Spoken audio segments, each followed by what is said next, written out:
정관 수술 후에 가장 치명적인 부작용은 정관 수술의 실패입니다. 네, 안녕하세요. 제주비뇨기과 강태진 원장입니다.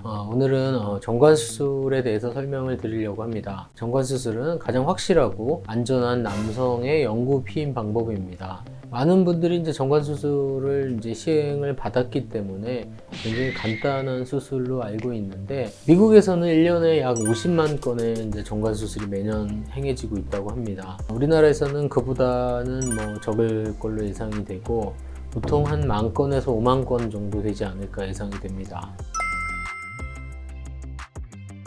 부작용으로는 여러 가지가 있을 수가 있는데, 수술 중에 이제 출혈이 있다든지 수술 후에 출혈이 있다든지, 아니면 정관 수술을 하고 나서 고환 내진 부고환에 반복적인 염증이 발생할 수가 있습니다. 이런 것들은 사실은 어떤 수술적 치료 내지는 교정이 가능한 영구적인 부작용이 아닌데, 정관 수술 후에 가장 치명적인 부작용은 정관 수술의 실패입니다. 이게 무슨 얘기냐면, 이게 피임을 위해서 수술을 했는데 다시 임신이 되는 게 가장 치명적인 부작용입니다. 그러면 그 사례는 얼마나 되느냐?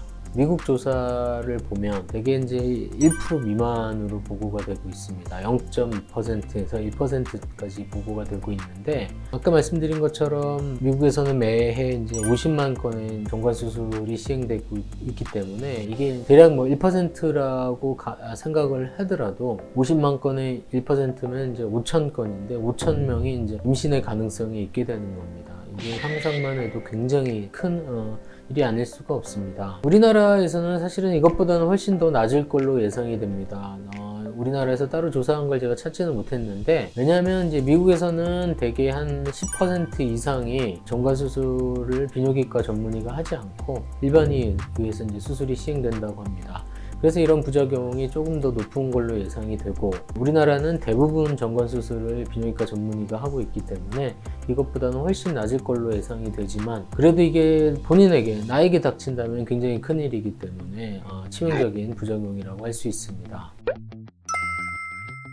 정관 수술의 실패는 왜 생기는 걸까요? 제일 심플하게는 정관을 확실하게 이제 끊어놓지 못한 경우가 그 원인이 될 수가 있습니다. 정관은 이제 우측, 좌측 이렇게 양쪽으로 되어 있는데, 그걸 제대로 찾지 못하고 엉뚱한 거를 이제 정관이라고 착각을 해서 끊어놓는 경우가 이제 원인이 될 수가 있겠는데, 아까 말씀드린 것처럼 이제 대부분 비뇨기과 전문의들은 이런 실수는 거의 하지 않기 때문에 크지는 않을 걸로 생각이 됩니다. 그것보다는 끊어놨던 정관이 다시 이어 붙여지는 재개통 때문에 다시 임신이 되는 게 아닌가 생각이 됩니다. 정관 수술을 예전에는 정관을 실제 자르지 않고 스테플러 같은 수술용 클립이 있는데, 그걸로 정관을 단순히 이제 결찰만 하기도 했었습니다. 근데 이제 재개통 현상이 계속 있으니까 결찰만 하는 게 재개통의 원인이 아닐까 생각해서 그때부터는 자르고 묶고 끝부분을 지지기도 하고 이런 다양한 수술적 방법들이 시도가 됐는데, 실제로 이제 조사를 해보면 단순히 이제 외과용 클립으로 결찰한 거 하고 자르고 지지고 한 것들하고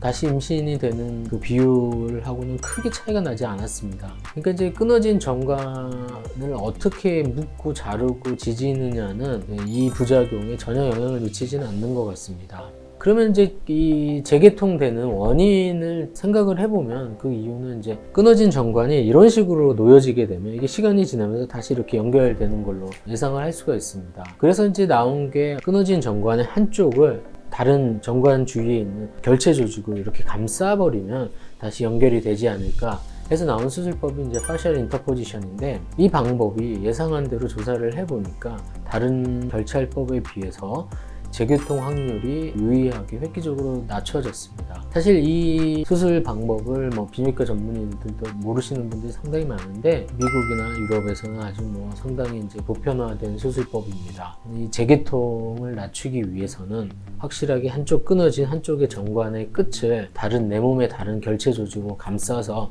얘네들이 다시 만나지 않게끔 그렇게 이제 조치를 취해줘야 됩니다.